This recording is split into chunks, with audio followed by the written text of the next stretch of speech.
hopefully you've seen the previous 2 or 3 videos. I can't even tell. I can't even keep up anymore. How many videos we posted up until this point? So truck is lowered. Darren's got new valve springs and governor springs and new compounds. QA1 shocks are ordered. So I was going to leave the traction bars until a later date. And then Darren said, well, what are you going to do with the traction bars? And then I was like, well, I was going to keep them. Maybe I was eventually going to repowder coat them. However, I had also been looking at some Caltrac traction bars from Calvert Racing out in California. Couple reasons. They are a better setup for leaf spring racing, which is what we currently are, and I anticipate to be for several years to come before we can actually get into those faster indexes and it all gets switched to a 4-link. Regardless, I really like the Caltrac system. It's got mounts that mount to the bottom of the axle, just like these traction bars do, the U-bolts go through and whatnot. And then its actual traction bar is technically a moment arm that's connected to the second bracket on top of the front of the leaf springs, so that when it tries to wrap backwards when you're launching, it actually shoves that moment arm forward. It forces an equivalent amount of pressure on the front part of the leaf springs, therefore counteracting any kind of wheel hop or any axle wrap or anything like that.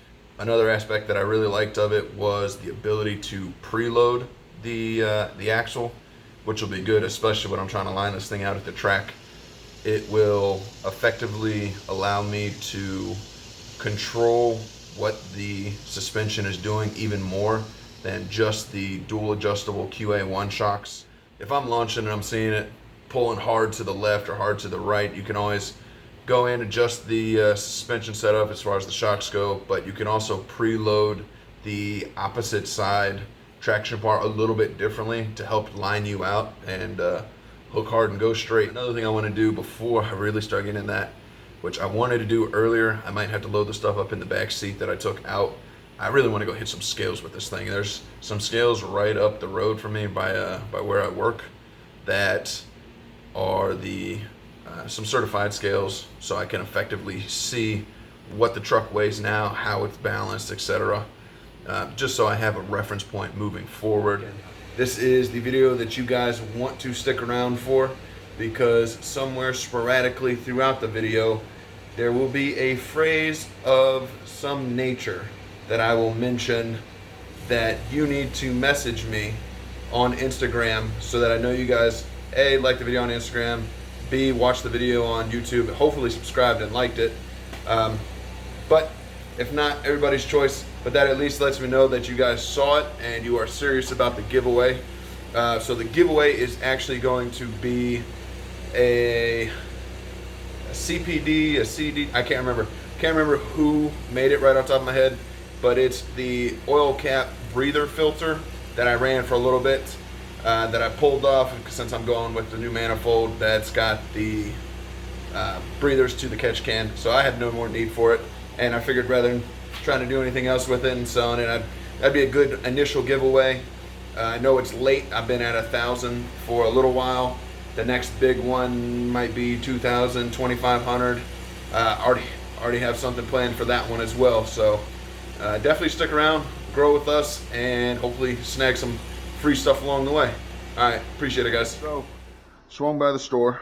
We picked up some Velcro, some aluminum brazing rods, and I'll show you what those are for in a little bit.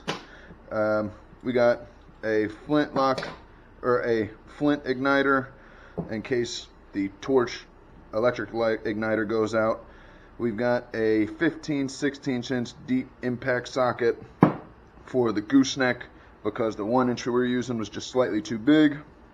Some PB blaster. While we were there, we also picked up some anti-seize, some PFTE infused thread sealant. Then we also picked up some Permatech orange thread locker, which apparently its whole claim was easy, holds like red, easy to take off like blue. So then we also picked up some additional bar stock aluminum, which again I'll go over here shortly. I'm going to be using those three things. I am going to be fabbing up a catch can mount, and I'll run out here and show you what I'm looking at. So as you can tell, we've got this fabricated mount right here to mount the catch can to on the top. However, it is a little heavy. I can see this not being an issue if you were to go over the top of a frame rail or something, but as you can tell, there's a little bit of bounce to it. Let's see if we can get a better angle. So I just don't want to put too much strain on this upper mount and have this breaking, especially once it's more full with oil. The AN fittings down here don't really help. I wanted a ball valve so that I can drain this oil with ease. So what we're going to end up doing, I think, is having another bracket right around the pinch weld here. Probably have another small little section of L bracket here. I'll use that connecting rod to come off. Then we'll have another section of L that sits underneath the catch can, and I'll run a larger strap up the backside and put Velcro on it, as well as maybe another strip of that thin aluminum underneath to support the bottom, so that way it'll be Velcro to the bottom and the back, and in theory it won't move after that. I'm using aluminum for this, so I actually just found out about brazing last night, so we're gonna give it a whirl and see what we can fabricate.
So hopefully everybody's watching. I'm going to do my best if anybody tries to comment down in the comment section about the exact time.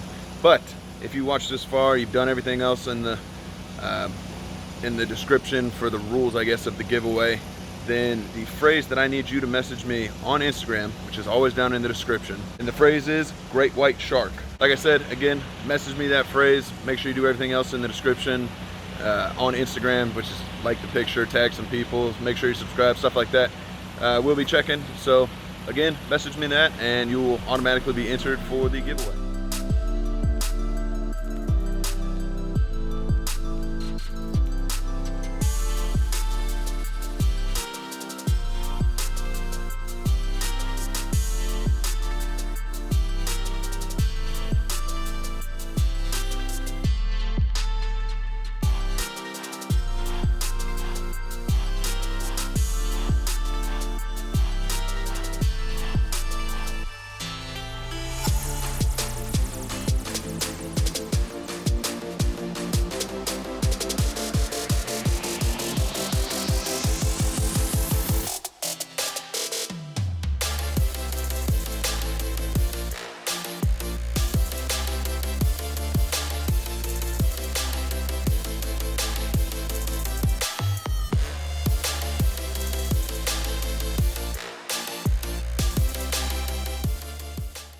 So a quick talking point.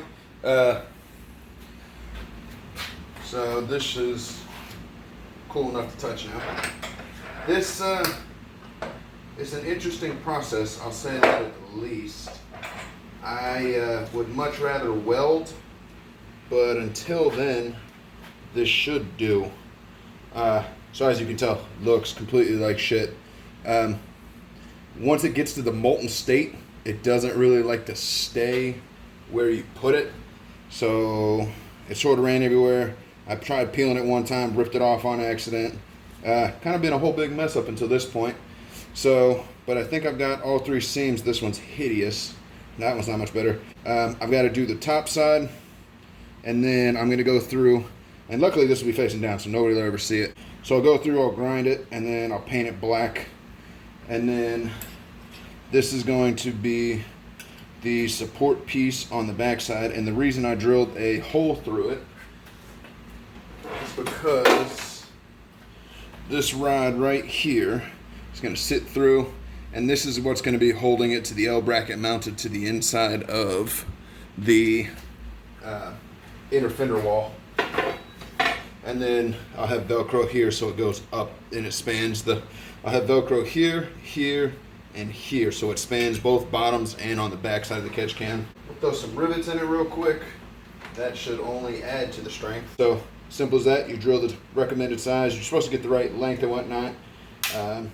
Then you start pulling through. Then once it hits a stuck point, expanding on its way out, it gets stuck and breaks off inside of the gun. And then the easiest thing to do is to take another one, is to tap it like that, or take the butt of another one. So again, shove it through. See the little head on it, how it's oversized compared to the sleeve. You start pulling it through, it expands, it hits the point where it gets stuck, and pulls the stem out on the other side. So now, those are even stronger.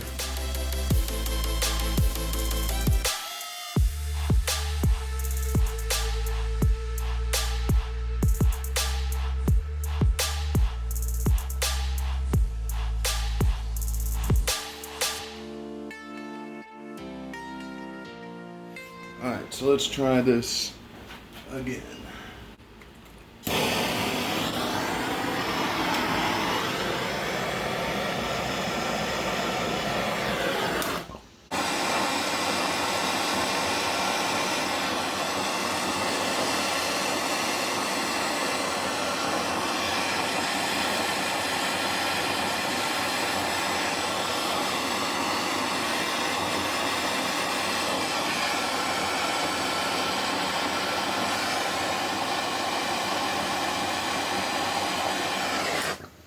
I think we want to let that side cool, and we hit the other side, the top and the bottom.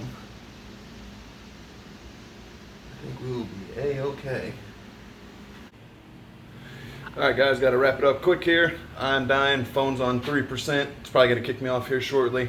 Again, thanks for watching. I'm going to knock out this other quick side weld or braze on this bracket. I'm going to let it cool overnight. I'll show you guys what it looks like in the morning.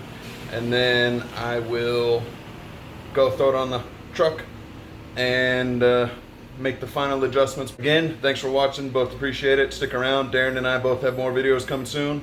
And make sure to follow all the steps to be entered in the giveaway. All right, guys. Thanks.